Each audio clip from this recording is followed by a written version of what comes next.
Hai guys, kita masih tetap di lokasi yang sama, Pengadilan Negeri Kelas 1A Malang.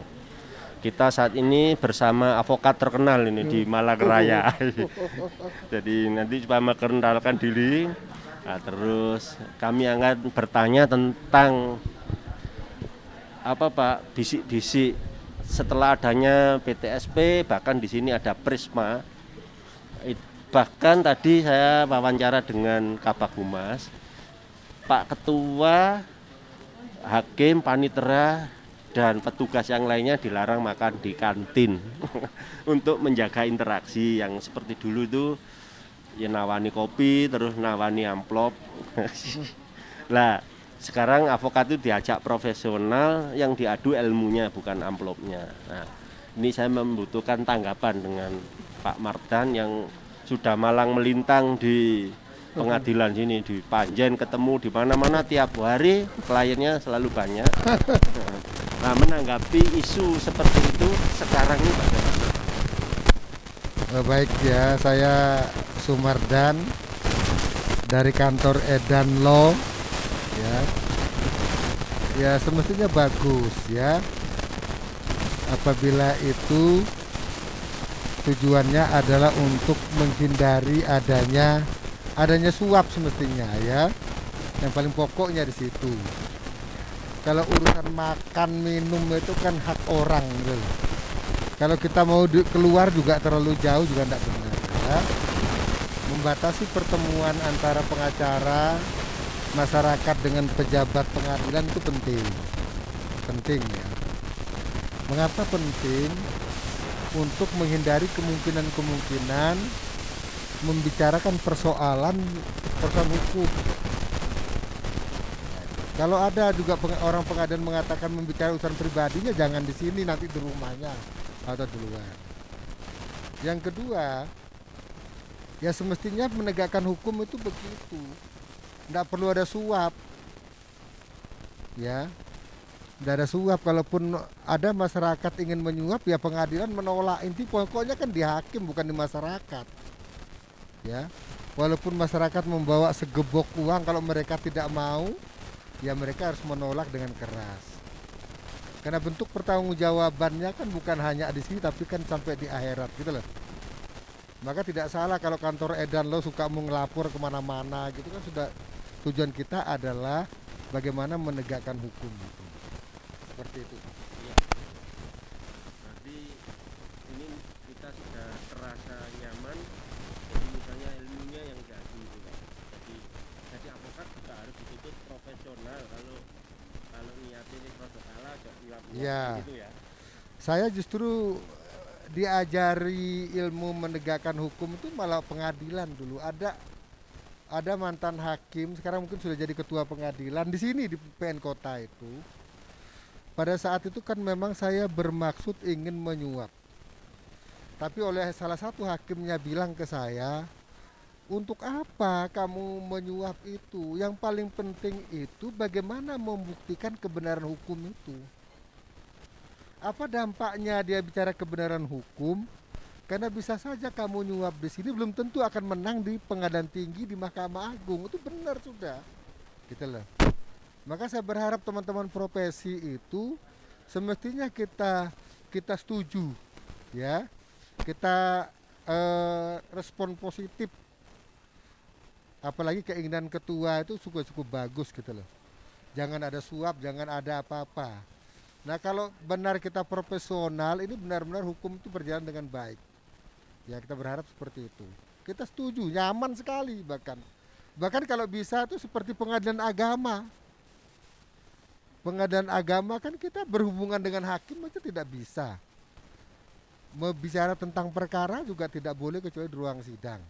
Ya. Tidak pernah kita dengar di pengadilan agama itu hakim menerima suap itu. Seperti itu ya. Ya.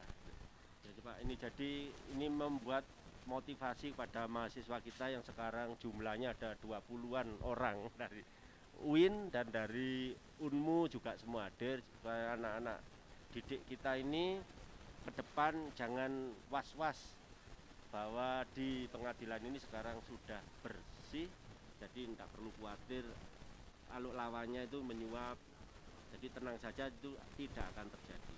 Ya. Ya. Terus harapannya Pak Mardan apa ini Pak ke masyarakat yang masih kepada avokat itu masih Pak, masih khawatir. Khawatir avokatnya justru dituduh tidak jujur. Nah, sering melikung, dituduh berbelok kepada pengacaranya lawan. Itu Ya. gimana itu Pak? Ya, kita harapkan pertama kepada advokat, pengacara, konsultan hukum, bantuan hukum atau praktisi yang sederajat dengan advokat yang sama itu, marilah kita menegakkan hukum, benar-benar menegakkan hukum ya, tanpa harus membohongi klien ya.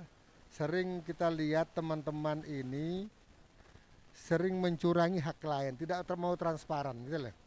Artinya semestinya tidak ada biaya suap ya, bilang tidak ada. Jangan, karena biaya perkara saya khawatir nanti ketika kita bicara masalah biaya perkara itu bisa diukur gitu loh.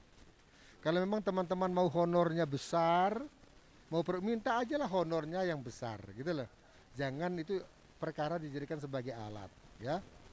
Ya, kita juga berharap ke masyarakat ya benar-benar selektif ya, melihat advokat mana yang benar mana yang tidak. Artinya begini, apakah benar yang disampaikan oleh advokat itu bahwa di pengadilan masih ada suap dan lain-lain, itu perlu dicek, kan segampang itu, asal masyarakat mau mengecek langsung gitu loh, gak ada persoalan ya.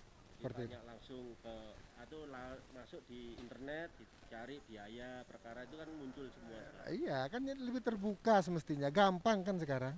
Masyarakat bisa ngecek berapa biaya gugatannya. Jangan biaya gugatan cuma 1 juta, oleh advokat bilang 10 juta. Nah, advokat juga kalau tidak mau kecil ya bicara honorariumnya aja, proporsional. Kalau itu disepakati kan tidak ada persoalan gitu loh. Jumlah berapapun kan tidak apa-apa, karena di undang-undang advokat mengatakan silakan meminta biaya kepada klien, kepada masyarakat yang pantas, yang sesuai dengan nilai sebuah perkara. Artinya boleh ya, mau minta banyak juga tidak ada larangannya asal disepakati sesuai dengan kemampuan klien ya. Ini yang terakhir Pak Mardan, terkait rencana Peradi atau organisasi avokat yang lain mau musyawarah lagi, berkumpul untuk membahas single bar. Bagaimana menurut dengan singkat saja?